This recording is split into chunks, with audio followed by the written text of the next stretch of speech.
If someone asked you to name 3 supermodels, you'd probably have no problem rattling off the names of some gorgeous women. But what if you had to mention a guy? Sure, we may recognize their faces from underwear and cologne ads, but the number of men who've made it into the zeitgeist since Mark Wahlberg famously donned his boxer briefs is less than noteworthy, let's say. David Gandy is looking to change all that. And here is ABC's Amy Robach. His face and body are everywhere. He works the runway just as well as those rugged, lucky jeans. And he's eye-catching in those Dolce & Gabbana campaigns. You may not know his name, but you can't miss that face and, well, everything else. David Gandy is arguably the most successful male supermodel ever. You now have the title richest male model in the world. Something like that. I mean, it's just, I mean, where these accolades of the highest paid. I mean, no one ever tells each other. It's a nice superlative to have. It's a nice, yeah. I would sort of just rather be called sort of the top of the game. At 32, with his athletic build and smoldering glances, Gandy is indeed at the top of the game in an industry where female fashion models lead the way. How does that compare in terms of what the women at your level are paid? What's the disparity? You can't even compare it. It's a very small percentage of that. For male models, attaining supermodel status has been challenging. It's an accolade to be a female supermodel or to be a female model. They get paid an incredible amount of money, they got a lot of coverage, and people know their names. And guys did well, but they never said they were models. Why? I don't know. It's probably think it's down to Zoolander. The famous Zoolander. It's Zoolander. Ah, yes, that Zoolander. Well, I guess the look I'm best known for is blue steel. Starring Ben Stiller as a dim, vain, self-centered male model. Ben Stiller killed us, I think, in that. But at the same time, I can't help but love that movie. But it's no joke that the men's fashion industry rakes in more than $400 billion worldwide and is growing.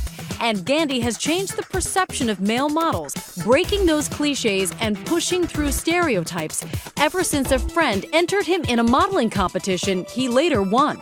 What were your expectations when you went into that show? I don't think I really had any. I came into the industry from university and just thought, I won the competition, never thought of being in the fashion industry, so it could be fun. It was an adventure. With his masculine physique, it was difficult for Gandy at first. He started off doing catalog shoots at a time when even male models were expected to be ultra thin, almost feminine. I didn't follow the trend, I bucked the trends. So when everyone was saying, you need to be skinny, your legs need to be thin, I was like, well, I'm not a skinny guy. But that manly physique is what set him apart. And in 2006, Dolce & Gabbana took a chance. They featured Gandy wearing the barest of bathing suits for their light blue men's fragrance. Millions of people saw David Gandy in those tiny white trunks. The ad brought him icon status in the modeling world. I have a personal love of that picture. It changed my life, but as people said, it changed the industry. And that's not an easy thing to do. Today, Gandy can pick and choose his assignments. He's dabbled in film. Are you listening to me? I told you to stop it. Seen here in the short film Away We Stay. It will also include an exclusive interview. And created style and fitness apps, carefully managing his image, his brand, as he calls it. I want to have like power and sort of like a Brando kind of. That's no pressure, just Brando. Just Brando.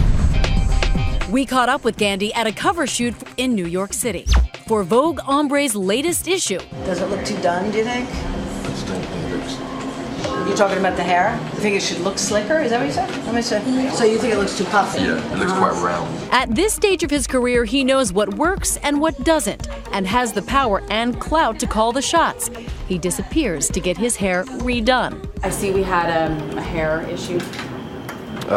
Not an issue, just I know how I like my hair, and but it was speaks no to what we were talking about, that you have a brand and that you are in control of it. And that's a big part of making sure that your career goes in the direction you want to. That's exactly it. His success keeps him on the road constantly. Since the beginning of January. I've been to LA, I think 3 times, into New York, probably like 4 times, Barcelona in between, and Milan and London. Hard to have a personal life, it sounds like.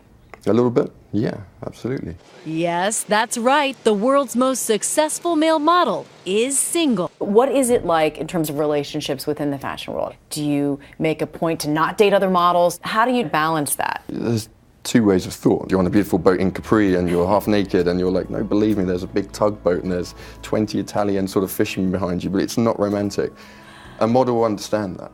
So I don't know. I don't You haven't figured it out yet. I don't have the answers. Don't ask me. I'm probably the worst person to ask. If anyone's got the answers, then please send them to me. That'd be great.